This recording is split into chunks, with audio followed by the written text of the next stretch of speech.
Welcome to our last introductory video, this one on Korea and Vietnam. And the theme I want to emphasize here is that geography matters. Geography matters a great deal. I'll tell you a little story. I had an opportunity last year. I was talking to a group of middle school students about history, and I kept showing them maps and where things are on the map. And one student, a 13-year-old student, raised her hand and was like, "I thought you were teaching history, not geography." And it's just so important. As historians, we have to understand where things are. And this is really important as we look at Korea and Vietnam. So go look on the map. Where is Korea? Where's Vietnam? Korea is wedged in between China and Japan. Vietnam is on the southern border of China. And these two countries play a big role in East Asian history. So let's talk a little bit about Korea just to start off.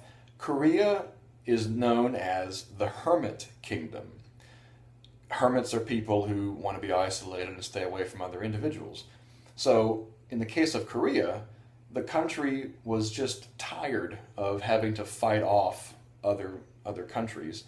And so Korea had been trying to isolate itself, especially from the Qing dynasty Chinese to its west and the more aggressive Japanese to its east.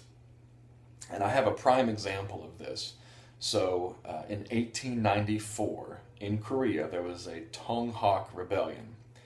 The Tonghak was sort of a religious and political ideology that opposed the West, and mostly made up of peasants who were opposed to high taxes and high interest rates. So they rebelled. This is called the Tonghak Rebellion. A group of peasants rebelled, and the Korean government asked China for help to come put down the rebellion. So the Chinese sent troops and put down the rebellion, or they were going to put down the rebellion. But then the Japanese also sent troops. So in Korea, there's an internal rebellion. The Chinese send troops down. They're in the north of Korea, sending troops down. And the Japanese are in the south of Korea, sending troops up.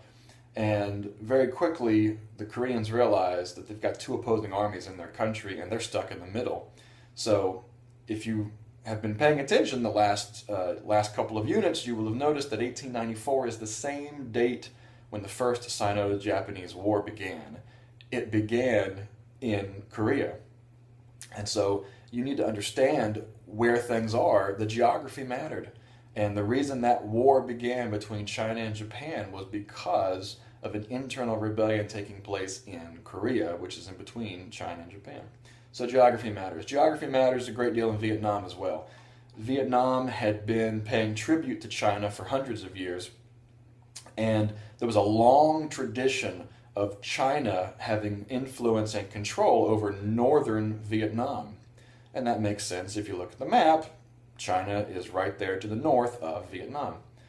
There had also been a long tradition of Vietnamese rebellion against Chinese control and Chinese influence. So for 1,000 years, more or less, the Vietnamese had experienced some Chinese control, and the Vietnamese had been rebelling against Chinese control. In the 1800s, the Vietnamese were able to experience some autonomy, but in 1825, the Vietnamese emperor outlawed Christianity.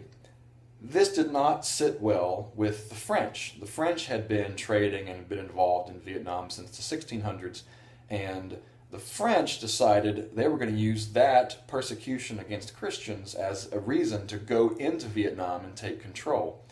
Because the Vietnamese were persecuting Christians, the French are Christian, and they didn't like that. So by 1862, the French had control of Vietnam, and then in 1893, the French created what's called Indochina, which was made up of Vietnam, Cambodia, and Laos.